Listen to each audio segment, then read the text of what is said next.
because he's excited to go down and walk to go PP. Let's go. Out in the elevator. Hey, Nanda! To go for a walk. Tsaka kami wipes, tapos plastic niya. Minsan, nasa harapan ng security. Magano siya. Nakakahiya. Isang bisis nga, nagpupo siya sa paglabas namin. Mika. Go, run. Come on. Ready.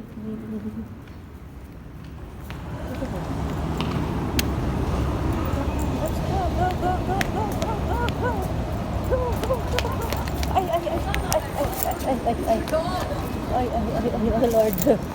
May dito. May dako nga ito, retriever. Hindi makaya ng bata, lakas. Gusto niyang lumapit kay Nala. Kinarga ko na lang si Nala, Ay! Dito na kami sa ihian ni Nala. Ginapahan ako doon sa malaking aso, retriever. So, lumapit kay Nala, parang hindi makaya ng batang babae.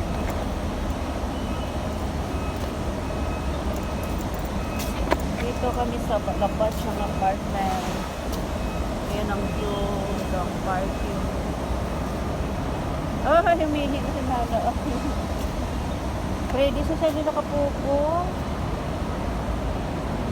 Yan ang building namin noong taas. Ayan.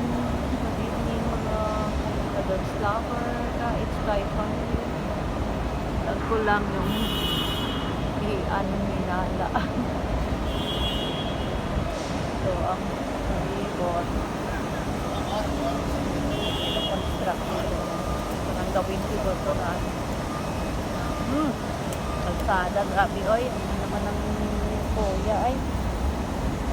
Nakahara. Mag-walking kami hanggang doon. Para makapupo siya. 3 days na hindi siya nakapupo. Hirapan siya, Nangusin niya mag-amoy ng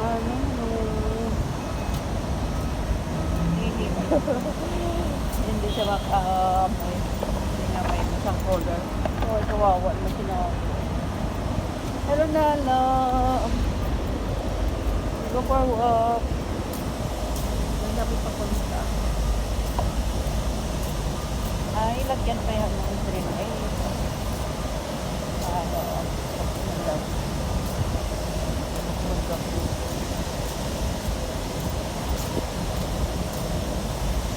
Juliet kami ngayon sa banana siya.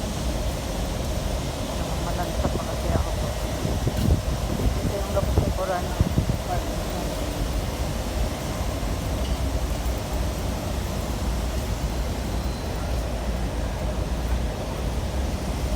Wala man ng mga grass dito. Kaya siguro hindi si Nala makapupo.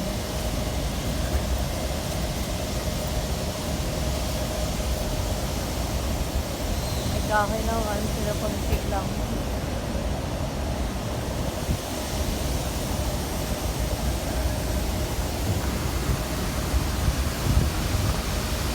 Traffic dito.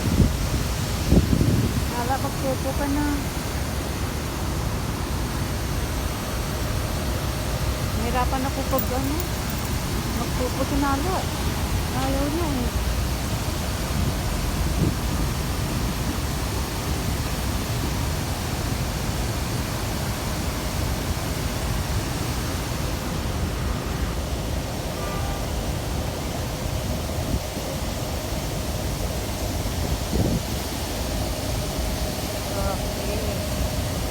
Patingin din si Nala sa sasakyan. Hindi kung may grass sana, madali lang ito makapupo. Kaya sana ito kami ito, meron grass.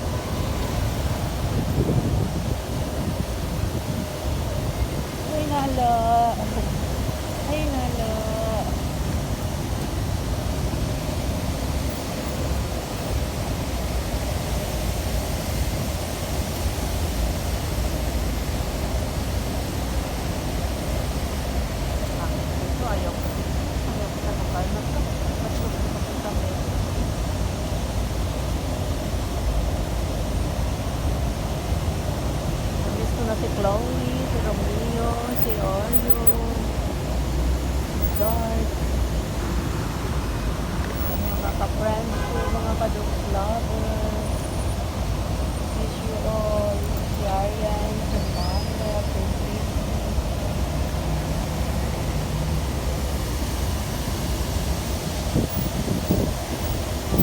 Nala, magpupo ka na para makabalik na tayo.